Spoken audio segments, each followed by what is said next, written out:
ಬಾಗಿಲಿಗೆ ಬಂದು ನಿಂತಿದ್ದು ಬೆನ್ನು ಹತ್ತದ ಬೇತಾಳದ ಭೂತ. ಬೆಂಗಳೂರಿನಲ್ಲಿ ಬೆನ್ನೆತ್ತಿದ್ದು ಸಾಕು ಅಂತ ಇಲ್ಲಿಗೂ ಬಂದ್ಯಾ ಮಾಂತೇಶ?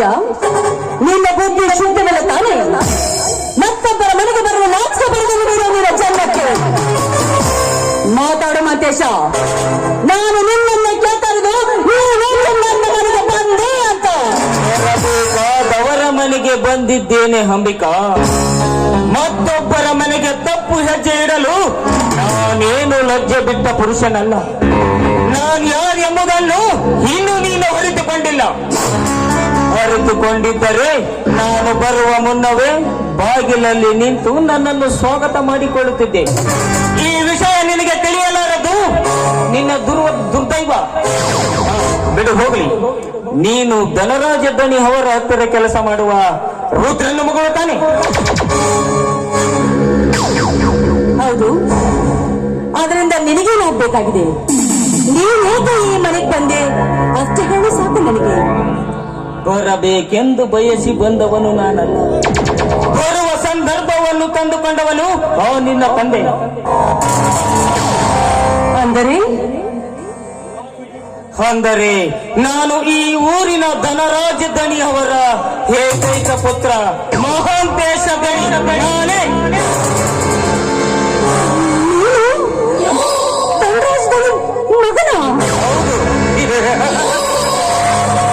ಯಾಕೆ ಹೊಂದಕ?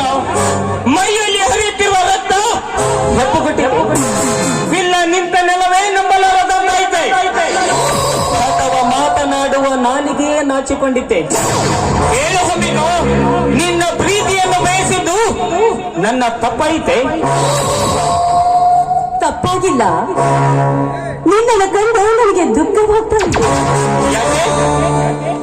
10 ಜನರಿಗೆ ಪಾಠ ಹೇಳುವ ಶಿವಶರಣರ ಮಠದಲ್ಲಿ ಪಾಠ ಹೇಳುವ ಗಿಳಿ ಹುಟ್ಟಲಿಲ್ಲ, ಎಲುಬು ಕಡುವ ನಾಯಿ ಹುಟ್ಟಿದ ಆಗ್ತಾ ಇದೆ.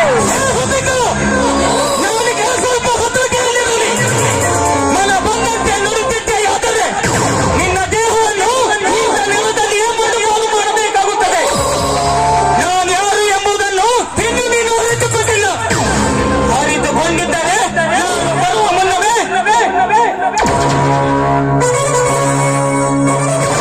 ನಿನ್ನಂತ 10 ಜನರಿಗೆ ಅನ್ನ ಹಾಕುವ ಪುಣ್ಯವಂತರ ಮನೆತನ ನನ್ನದು.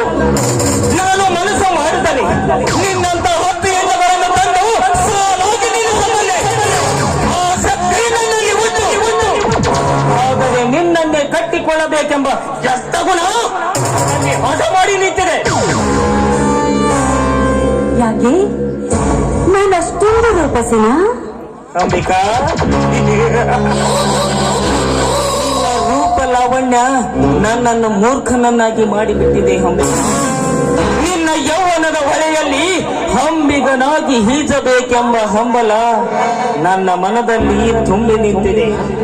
ನಿನ್ನ ಪ್ರೀತಿಯ ಹೊರಮನೆಯಲ್ಲಿ ಮಹಾರಾಜನಾಗಿ ಬೆಳೆಯಬೇಕೆಂಬ ಉತ್ಸುಕನ ನನ್ನ ಮನದಲ್ಲಿ ಕಿಚ್ಚಾಗಿ ಕಾಣಹತ್ತಿದೆ.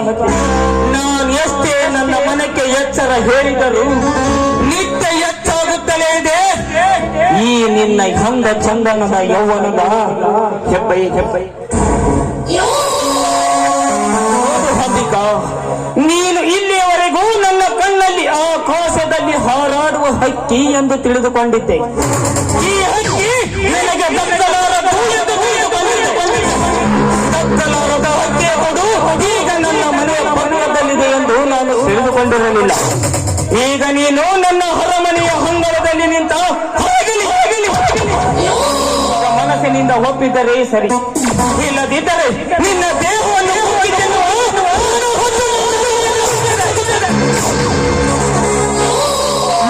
ಬಾಯಿ ಚಾಂಡಾಲ. ಮನ ಬಯಸಿದ ಹಕ್ಕಿಯನ್ನು ಕೊಕ್ಕಲು ಇದೇನು ದೇವದಾಸಿ ಹಕ್ಕಿ ಅಲ್ಲ. ದೇವರಿಗೆಂದು ಸಿದ್ಧಪಡಿಸಿದ ಪವಿತ್ರವಾದ ಹಕ್ಕಿ ನಾನು. ಈ ಹಕ್ಕಿಯನ್ನು ಕೊಕ್ಕಲು ಬಂದ್ರೆ ನಿನ್ನ ಹಕ್ಕಿಯನ್ನು ಕತ್ತರಿಸಬೇಕಾಗುತ್ತದೆ. ಎಚ್ಚರ ಮಾಂತೇಶ.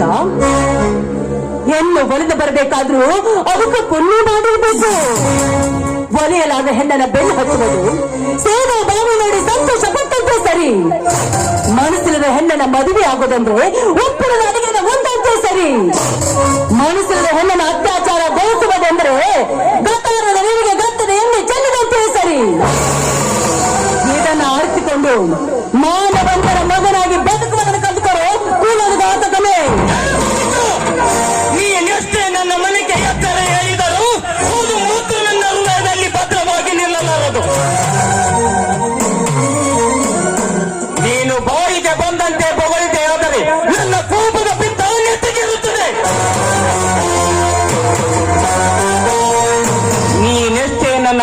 ಎಚ್ಚರ ಹೇಳಿದರೂ ಅದು ಮಾತ್ರ ನನ್ನ ಹೃದಯದಲ್ಲಿ ಭದ್ರವಾಗಿ ನಿಲ್ಲಲಾರದು.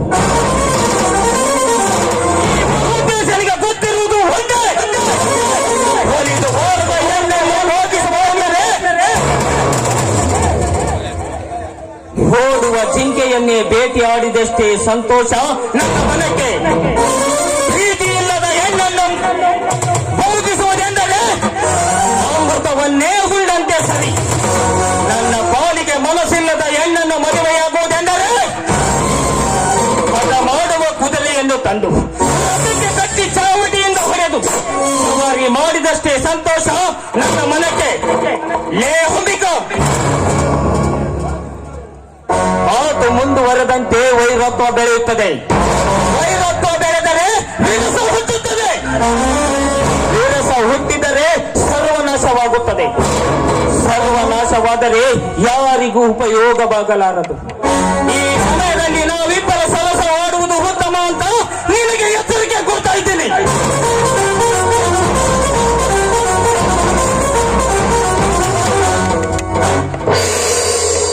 ಹೌದಾ? ಹೌದು. ಮಿಸ್ಟರ್ ಮಹಾಂತೇಶ್, ನಾನೊಂದು ಪ್ರಶ್ನೆ ಕೇಳ್ತೀನಿ, ಉತ್ತರ ಕೊಡ್ತೀರಾ? ಹೇಳು, ಅದಕ್ಕೇನಂತೆ? ಮಾನವ ಹೊಟ್ಟೆ ಹಸಿದಾಗ ಏನ್ ತಿಂತಾನೆ? ಇದೆಯಂತ ಪ್ರಶ್ನೆ ಅಂಬಿಕಾ. ಹಸಿದವನು ಹೊಟ್ಟೆಗೆ ಅನ್ನವನ್ನು ತಿನ್ನುತ್ತಾನೆ. ಅನ್ನವನ್ನ ತಿನ್ನೋ ಬದಲು ಸಗಣಿಯನ್ನೇಕೆ ತಿನ್ನಬಾರ್ದು? ಹಸಿದವನು ಹೊಟ್ಟೆಗೆ ಅನ್ನವನ್ನು ತಿನ್ನದೆ ಸಗಣಿಯನ್ನು ಎಂದೂ ತಿನ್ನಲಾರನು.